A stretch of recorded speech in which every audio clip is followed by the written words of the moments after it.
ሰላም ቤተሰብ እንዴት ናችሁ? በያላችሁበት ሰላማችሁ ብዝት ይበልልኝ። እንግዲህ ብዙዎቻችሁ የሀይሚና የብሩክ መጨረሻ በጣም ግራ ገብቷችኋል አይደለ? ምንም ግራ ይግባችሁ፣ መጨረሻው ፍቅር ነው፣ ታውቁታላችሁ። ግን እዚህ ጋር መረዳት ያለባችሁን ነገር ልንገራችሁ። አሁን ላይ ሀይሚ ልጅቷን ለምን ተቀበለች፣ ብሩኬ ለምን ልጁን ተቀበለ ነው አይደለ ጥያቄው። ይኸውላችሁ አንድ ነገር ልንገራችሁ፣ በህይወታችሁ እናንተ ላይ ባይደርስ እንኳ የደረሰበት ሰው አለ። እንደዚህ አይነት ህይወት የሚኖር ሰው አለ። በብሩኬ ቦታ ሆናችሁ እንደዚህ አይነት ወንዶች አሉ። ገብቷችኋል አይደለ? ህይወት ከጀመሩ በኋላ ፍቅረኛ ኑሯቸው በፍቅረኛቸው ላይ እንደዚህ አይነት ነገር የሚያደርጉ ወንዶች አሉ። ሁለተኛ ደግሞ በሀይሚ ቦታ ሆናችሁ ደግሞ አስቡት። በሀይሚዬ ቦታ ሆናችሁ አንድ ፍቅረኛ የወደፊት የምትሉት ባሌ የምትሉት ሰው ደግሞ እንደዚህ አይነት ነገር ደብቋችሁ ዋሽቷችሁ መጨረሻ ሰዓት እንደዚህ አይነት ነገር ሲነገራት ወይም ደግሞ ስታይ ምን አይነት ስሜት እንደሚሰማትና መጨረሻ ላይ ምን አይነት ውሳኔ መወሰን እንዳለባት ቢያንስ እንኳ በእሷ ቦታ ሆናችሁ ለማሰብ ሞክሩ።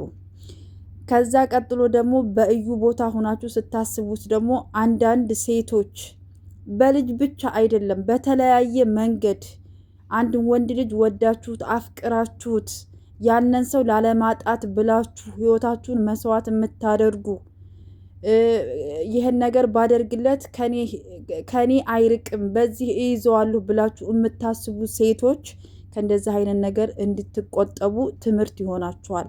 አንድ ወንድ ልጅ ሊወዳችሁ ሊያፈቅራችሁ ይችላል በሰዓቱ በጊዜያቱ። ግን ከተለያያችሁ በኋላ የሆነ ተመልሳችሁ ሪሌሽንሺፕ ውስጥ እንኳን ብትገቡ በሆነ ነገር ይዘዋለሁ ብላችሁ የማይሆን ነገር ውስጥ ገብታችሁ ህይወታችሁን እንዳታበላሹ። አንድ ወንድ ልጅ አግብታችሁት እስካልኖራችሁ ድረስ የኔ ነው ማለት ራሱ በጣም ይከብዳል በአሁኑ ሰዓት ላይ ማለት ነው። ስለዚህ እንደዚህ አይነት ህይወት ውስጥ ያላችሁ እህቶች ካላችሁ ውጡ። ምክንያቱም አሁን አረብ ሀገር እንኳ ሁነን ማለት ነው በጣም ብዙ እህቶች ለአንድ ወንድ ልጅ ላለማጣት ብለው በጣም ብዙ ዋጋ የሚከፍሉ አሉ። ይህም ባደርግለት ከኔ ህይወት አይወጣም፣ በቃ ይወደኛል፣ ያፈቅረኛል፣ የወደፊት ብለን በጣም ብዙ ሰዎች የምናስብ ሰዎች ልኖር እንችላለን። ከእንደዚህ አይነት ነገር መቆጠብ አለባችሁ።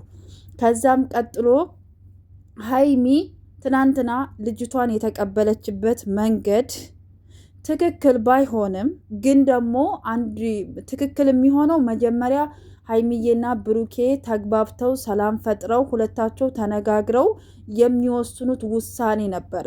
ግን መጀመሪያ ሀይሚ ከብሩኬ ጋራ ሰላም ሳትፈጥር በቀደም በተነጋገሩት ነገር ላይ የሆነ እንትን ያሉት ነገር ስላለ መጀመሪያ እነሱ ሰላም መፍጠር ነበረባቸው። ከዛ በኋላ ስለ ልጅቷ ያለውን ነገር አብረው ማስተካከል ነበረባቸው እንጂ ከብሩኬ ጋራ ተኮራርፎ ምናምን መሆን አልነበረበትም። ግን አንድ ሴት ልጅ ግን ማድረግ ያለባት ያ ወንድ የሚወዳት ከሆነ የሚያፈቅራት ከሆነ እሷን የሚፈልጋት ከሆነ እሷም የምትወደው የምታፈቅረው ከሆነ እሱን ማጣት የማትፈልግ ከሆነ በሰዓቱ ያ ነገር ሊያናድዳት ሊያበሳጫት በጣም ብዙ ነገር ውስጥ ሊያስገባት ይችላል። ግን ደግሞ ሰው በዛ ስሜት ይቆያል ማለት አይደለም።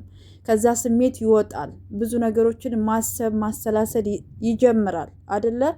ከዛ በኋላ ነገሮችን አይቶ ወደ ነበሩበት ለመመለስ እንግዲህ ያለው አማራጭ እንደ አንዲት ሴት እንደምትወደው እንደምታፈቅረው ከሱ መለየት እንደማትፈልግ ሴት እሷን ከፈለገ ያላት አማራጭ ያለውን ነገር እሱ የእሱ የሆነን ነገር አምና መቀበል ብቻ ነው ያላት አማራጭ። ገባችሁ? ያን የምታረገው ያንን ፍቅረኛዋን ወይም ደግሞ ባለቤት የምትለውን ሰው ላለማጣት ህይወቷን ላለማበላሸት የምታደርገው ነገር ነው። ገባችሁ አይደለ?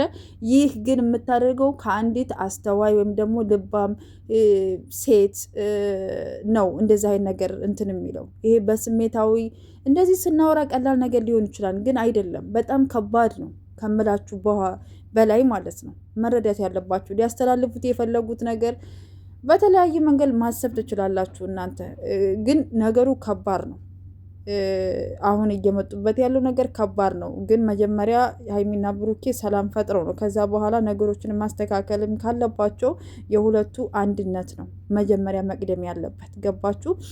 ከዛ ውጭ ግን ለምን ሀይሚ ተቀበለች ለምትሉ ብሩኬ ለምን አምኖ ተቀበለ? ይሄ እኮ የብሩኬ ልጅ እንዳልሆነ በጣም በቃ ማንም ሰው ያውቃል። እውነቴ ነው። ይሄ የብሩኬ ልጅ አይደለም። ግን እነሱ ስራ እየሰሩ ነው። እየሰሩት ያሉት ነገር ደግሞ አሁን ላይ አካሄዱ ትክክል አይደለም።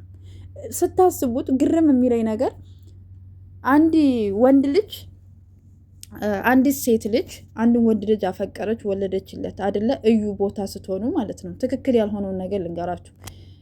እዩ አሁን ብሩኬን ትወዷለች፣ ታፈቅረዋለች፣ ከሱ መለየት አትፈልግም። የእሷ ማድረግ ነው የምትፈልገው፣ እሱ ደግሞ አይፈልጋትም።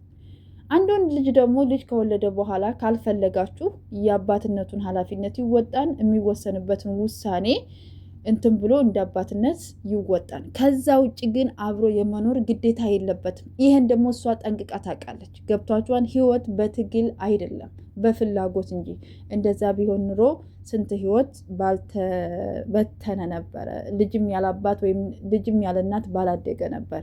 ግን ለስራም ይሁን ለሪም ነገር ቢሆንም በእውነተኛ ነገርም ቢሆን በቃ አንድ ሰው ካልፈለገ አልፈለገም ነው። በግዳጅ የሚሆን ነገር የለም። ይሄን ነገር ደግሞ እነሱ ጠንቅቅ አድርገው ያውቃሉ። ለምን ድምድም አድርገው መስራት እንደፈለጉ እኔ አልገባኝም። ገባችሁ አይደለ? ስለዚህ በሀይሚና በብሩኬ መሀል ምንም ነገር አይፈጠርም። እነሱ መቼም አይለያዩ፣ የሚለያዩ ሰዎችም አይደሉም። አትጨናነቁ፣ ምንም ነገር አይፈጠርም። እኔ ልንገራችሁ፣ ልጁም ደግሞ የብሩኬ ልጅ አይደለም።